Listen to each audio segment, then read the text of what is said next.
Hello and welcome to Single Parent Success Stories. Today's guest comes to us from Interlochen, Michigan, and her name is Aideen Ní Riada. She's a holistic singing and voice coach, helping people to reclaim their voice, learn to sing for fun, and rediscover the joy of singing. She studied psychology in University College Dublin, which has helped her to develop a system that helps students become more confident and overcome self-limiting beliefs. Aideen also produces her own original music, both as a solo artist and in a band, Cosmic DNA. And the reason why I have Aideen here on the podcast today, as an expert, to help to share with us the importance of finding your own voice, using it, and as I just mentioned, it actually helps with conquering self-limiting beliefs. So welcome, Aideen. It is a pleasure to have you.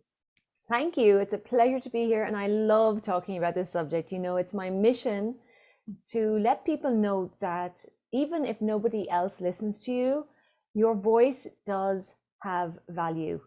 And the times that are most difficult for us to speak for ourselves, those are the times that we need to try, and we learn by trying. And so I encourage all of your listeners to feel that there's a possibility that they can do it, because I believe that you can reclaim your voice. Totally. So please share with us, how did you uncover this music, the musical side of things for you, where you are today from where you've been? Please share with us. Yes. So I would call myself a frustrated singer most of my life, because I did sing, but I always felt like I shouldn't do it more than just for a hobby or something. But deep down, I really, like, I had a deep connection with using music and singing. So someone asked me when I was 28, they asked me, "What's your dream?" And I said, "Well, my dream is to be a singer, but I can't do that." So, and as you'll know, with NLP, the words that you tell yourself in your own mind, sometimes it's unconscious. So when I said it out loud, I realized, oh, that's the thing that I'm telling myself that's stopping me. So from that point, I did start to take steps towards trying to do something with music. But I always had this inner conflict. And part of that was to do with my upbringing and my dad being very concerned that music wasn't a stable career. So I had to deal with that. It was like an internal block.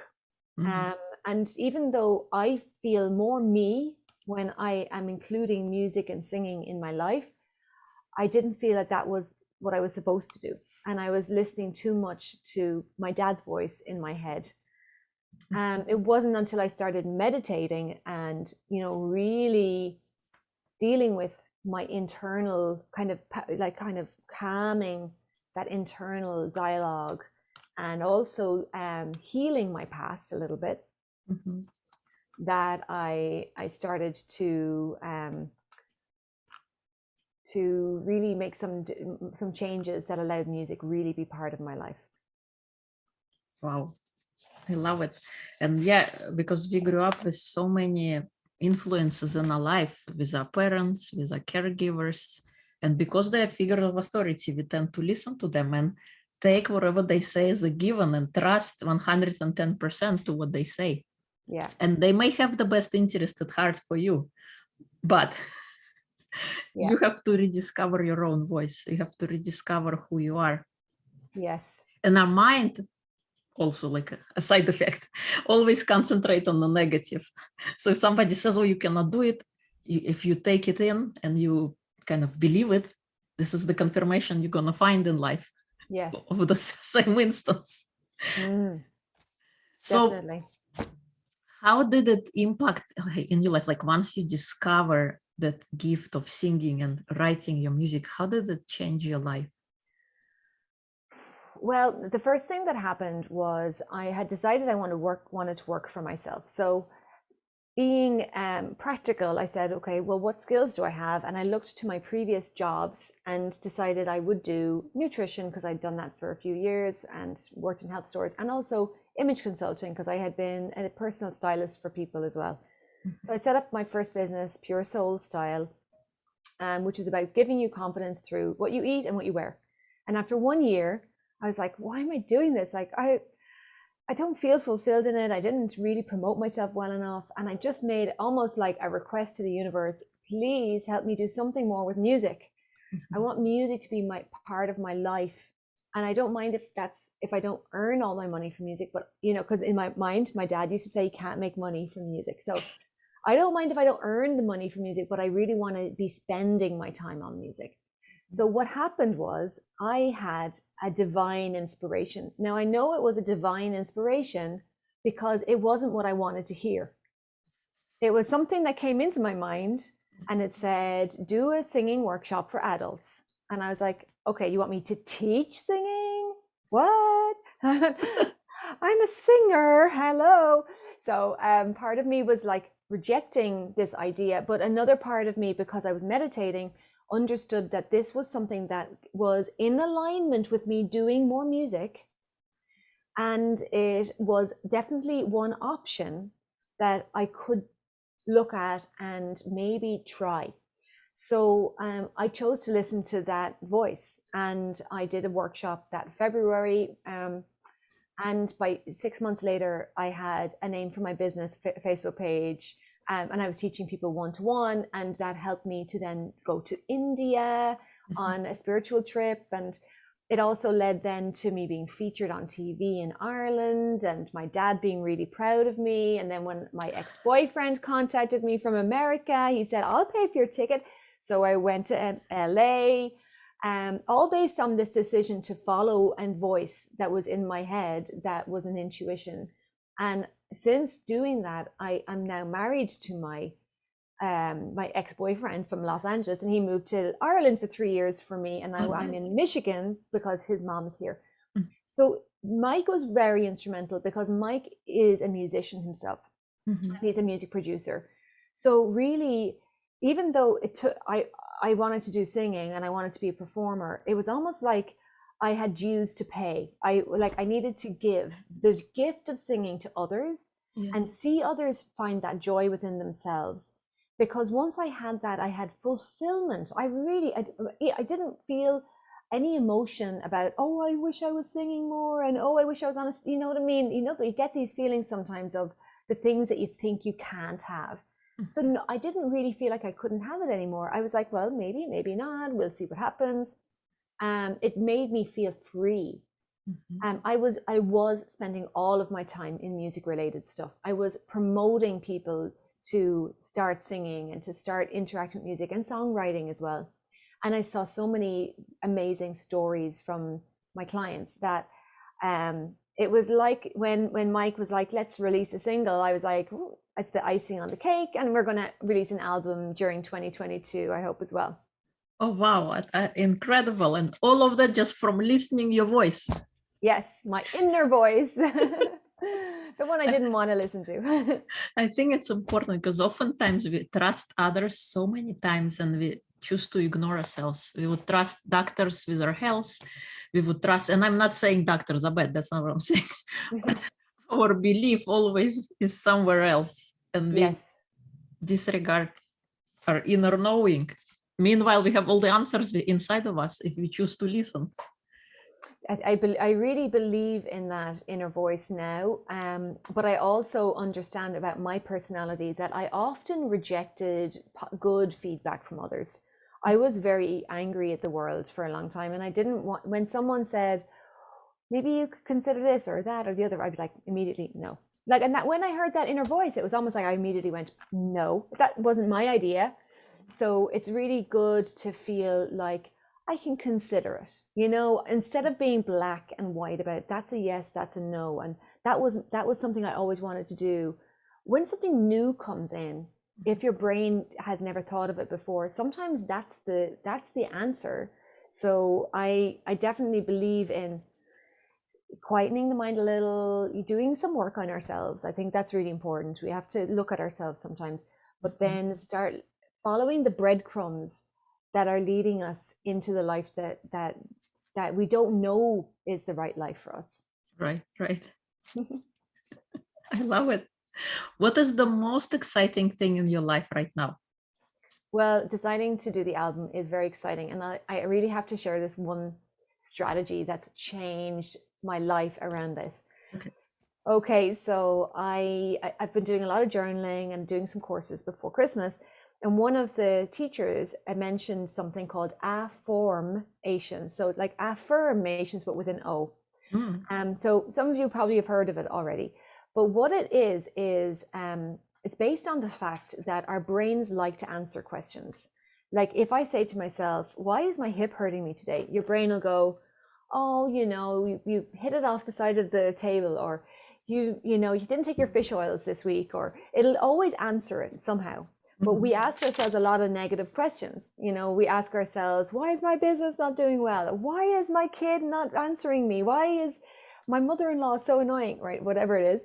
So I had a lot of questions like that in my mind. And affirmations are making those negative questions into positive questions. So I did a long list. This is recommended in a book, and I can give you the information for that about that book by Noah St. John. Mm-hmm. So I made a list of all my negative questions. Why is Mike so indecisive? That's my husband, right? Why don't I love living with my mother-in-law, right? All these things. And then I went back and I changed them into, why is Mike so decisive? Why do I love living in Michigan? Why am I so at home here? Why is my business doing so much better? Why am I having more fun, right?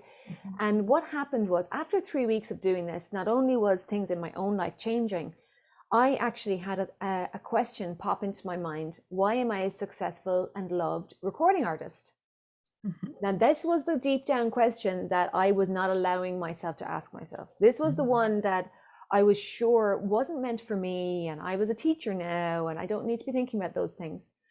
So it was like magic that I came to the album through this process of asking myself positive questions. So now I have lists of positive questions, like one I just written earlier today. Mm-hmm. Why is it easy for me to choose from my heart and my knowing? I love this one. And if I asked myself, why am I so precious? And I know what I tend to do is when I talk to someone, I say, why are you such a treasure? If I've got a nice cashier, I tell them, why are you so good at your job? If someone seems happy, I'll say, why are you so happy?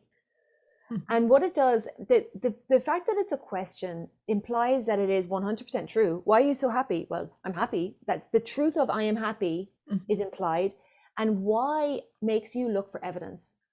I'm happy because I'm alive, because I've got fresh air, because I've got a nice cup of dandelion tea today, because I'm talking to a good friend on the computer, whatever it is. And it helps you find solutions then also. So if you don't feel happy, you ask yourself, why am I happy? You'll be like, I'd be happier if I decorated my office a bit more. So if you're watching the video, you'll be able to see I'd put these beautiful stickers from Amazon on the wall, so that I am surrounding myself by beautiful things. That was what I knew would make me happy. So I had asked myself, why am I happy in Michigan? And one of the things that I started doing was I started adding beautiful things around me, because I hadn't done that. I hadn't made myself at home here in my mother-in-law's house, because it was really like my place, but putting the nice things made it mine. Right. So anyway, that's what I'm excited about right now. Mainly, I've gotten to the point where I've come back to having faith in me doing something with my music. I love it. I love it. And I think maybe you were thinking like it's a temporary place, and you don't want to make yourself feel at home, but there is nothing, I don't know who said that, nothing more permanent than temporary, or something like along those lines. Yes, even if you're only going to be somewhere for like 3 weeks, make yourself at home for 3 weeks. Yeah, yes. And surround yourself with beautiful things, being present in the moment, feeling, being. I think it's important. I had a lot of fun. Like I went around and I bought like storage baskets, and I went and I bought a beautiful globe, like with the map of the world on it. And it's a beautiful color. And I have a little affirmation, like from a deck of affirmation cards. I let the universe catch up with my dreams. And when I look so beautiful from my computer towards the shelf, that's the one thing that's I see. And like only about a week ago, that was a stack of my mother-in-law's books. And I looked down at it one day last week and I was like, that makes me just feel like, I love my mother now, but I don't love her books, Right, right. and I don't need that energy while I'm working. So I really believe there's the lady who gave me that advice about the affirmations. She also talks about incremental upgrades. So improve something in your life even slightly. Like I think getting a new mobile phone case always makes me so happy, especially when the one you have is shabby. Or buy a new notebook, or use the cup that's your precious good one that you don't normally wear. Or wear your clothes, your nice sweater that you save for special occasions. We need to do nice things for ourselves more. Yes, yes, because we oftentimes forget. We do. What do you think is the most important trait to instill in a child? Trust in themselves, if possible. And I think kids, I saw a situation where a kid was saying to the mom, I'd like to do dancing. And the mom said, oh, what about Gaelic football? Because that's Irish football. What about, she's listed 4 or 5 sports. And I was listening to this and I was like, the kid just said, I'd be really interested in doing dancing. But the mom had their own idea about whether that was valuable or not. And I think it's really important to we need to listen to our own voices saying, oh, I'd like to do dancing. Like if you don't force yourself to drop that thought and do something else. And I think when we listen to people and kids, anybody, and when they give you a little, it's almost like the bait, when they say, it's a beautiful day outside. And then you go, did you want to go out for a walk? Did you want to sit on the porch? Like to respond to someone when they have, an intuition or they come up with some new idea. So I would have loved for that mom to be able to say, that's really interesting. Let's see if we can do a one-off class and see how you like it. Let's put on some dancing YouTube videos. Like I would have loved her to take that approach with the kid. I was sad that voice wasn't heard. Right, right.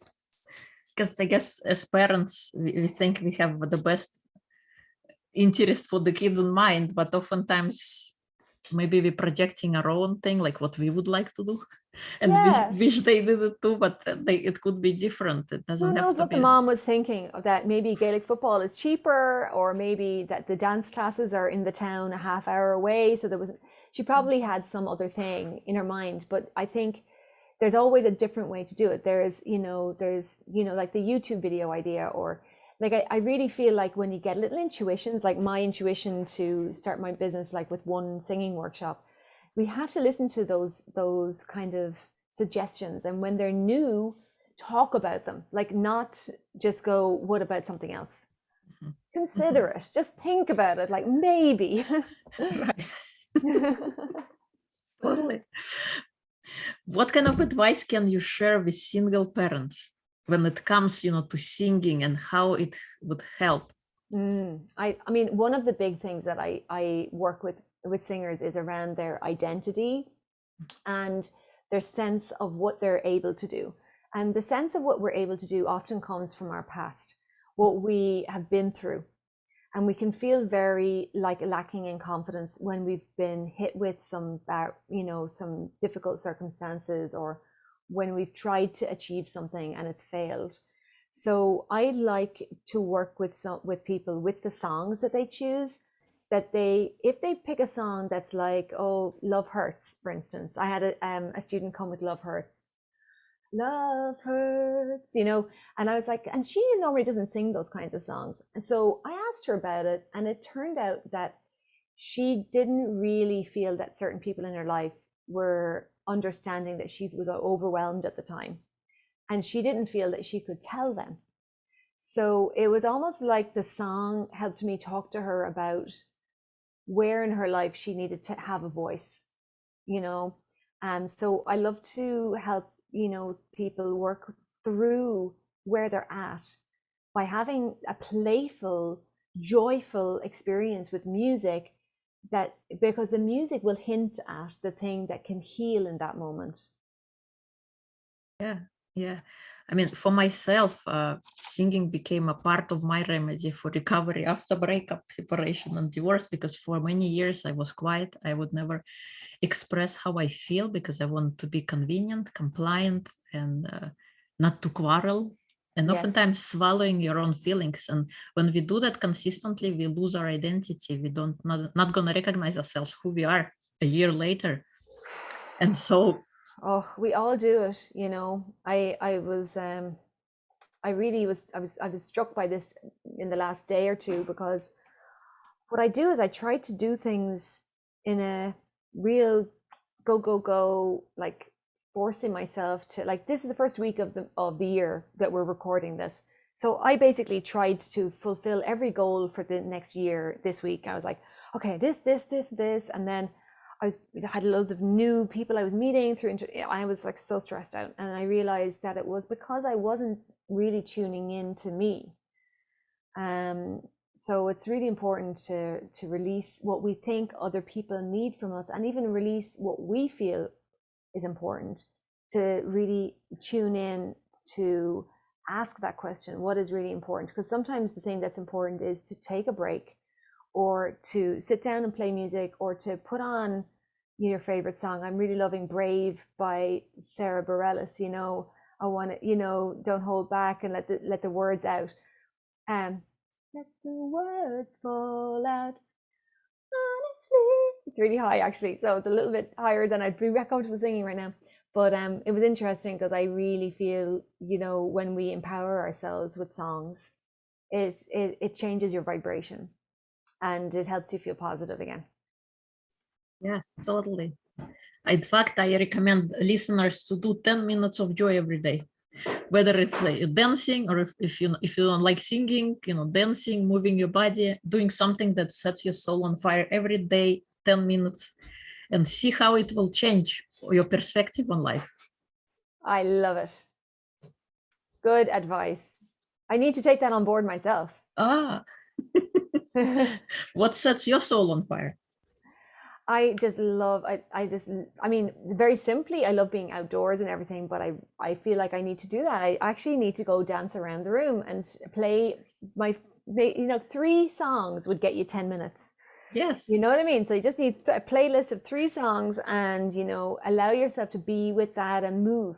That, I think that movement is really good. I do a lot of yoga, I meditate, I love being out in nature.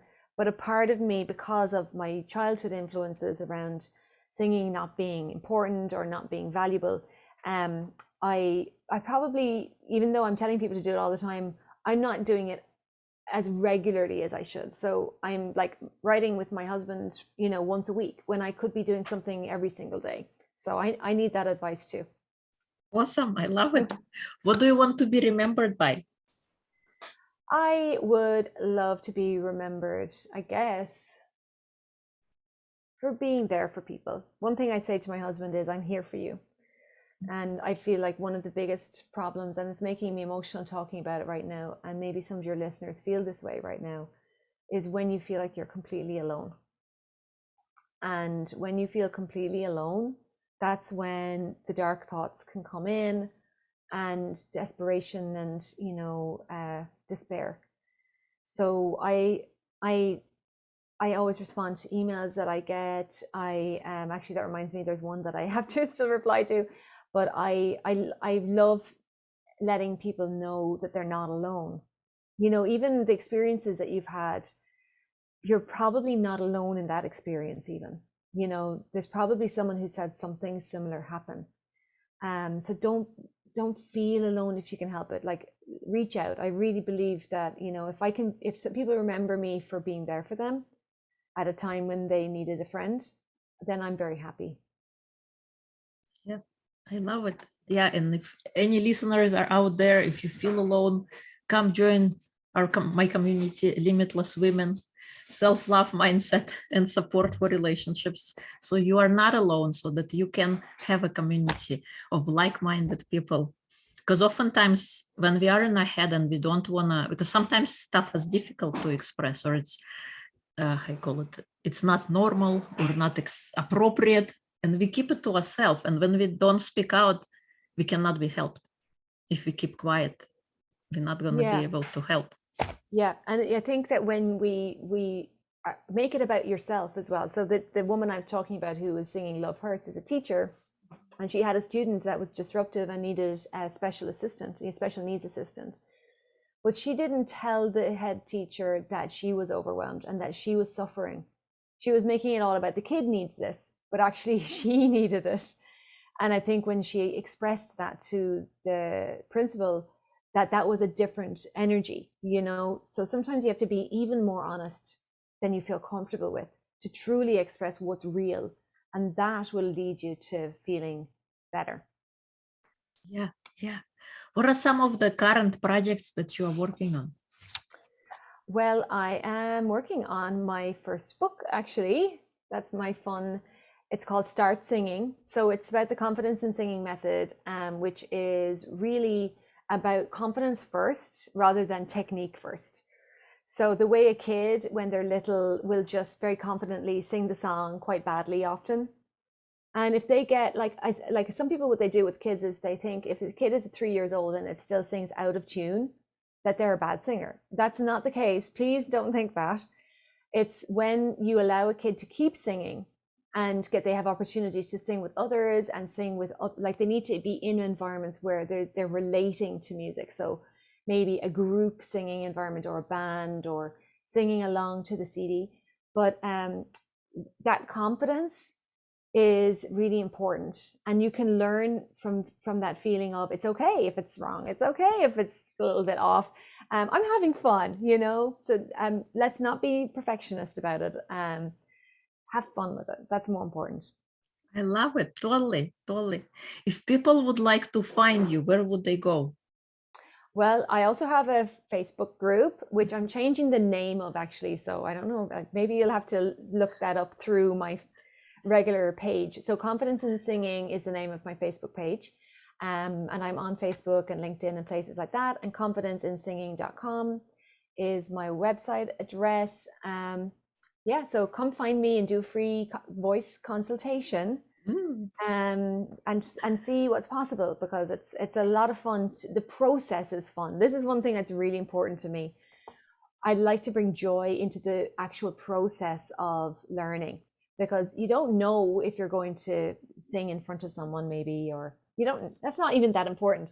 But Right. if you can enjoy each time we meet, and you enjoy interacting with the group, say if you join my Secret Singers group, or my group class, my live group class, there's options, you know. There's always someone that is going to want to listen to you. Yeah, I love it. So definitely, listeners, if you are excited to learn how to sing, definitely reach out to Aideen and join her group and bring that piece of joy into your life and see how it will change your life for the better. Absolutely. And one thing I think is just a little bit of extra, when we do singing and music, it actually changes the way your brain works. So we get too linear, we get too much into our logical side of our brain, and we think that everything is very like step one, step two, step three equals the result. Life Right. isn't like that, okay? And musicians are known for having a right left brain kind of connection, where they problem solve outside the box a lot more, and their brain makes different connections. So if you could get involved with music and learn a song, if you learn a song, you're going to create those connections, and you're going to change the way your brain operates, and it will become better at problem solving. I think I can kind of comment to what you're saying, because my job was analytical and I was using one part of my brain, and I was going to, like, I had a jazz voice coach. I got to use my other side of the brain, the creative part, which was always dormant. And it was such a difference. And it's amazing what it does, like the boost of positivity you get, and the ideas of thinking outside the box, because the more you do it something every single day, it kind of, you're creating a new neural pathways, I guess, in your brain, and all those connections start connecting. You get to see the world in a different place, from Yeah. a different perspective. Yeah. And why would you go around saying an affirmation, or even like, I am happy, or why am I happy, when you could do Pharrell Williams song, happy. You could have so much fun, like you're retraining, and you're kind of learning to be happy through music. So Yeah. try it at least, don't block it out completely. It's a maybe, but when we try things, it opens things up. So, some parents they don't have any confidence in their singing voices. But if you do it maybe with your kids and their confidence might rub off on you, they could be really awful and then you can be really awful as well. And, who knows, you could improve after a few weeks. Yeah. But it's more about having the fun and doing it.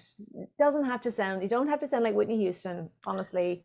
Why people say, "Oh, I'd like to do the greatest love of all," we set the bar too high. Yeah. You know, Yeah. when we hear music on the radio, it's produced, it's like recorded over 2 days. It's not actually achievable for most people. So don't set yourself up to try to be perfect. Really, just enjoy it. Have fun. Yeah. Thank you. It was a pleasure to have you. Thank you for coming on, sharing your advice, sharing your wisdom and your story. I think it's incredible what music can do in a person's life if they let it. So thank you so much for coming on. It's a pleasure. Thank you.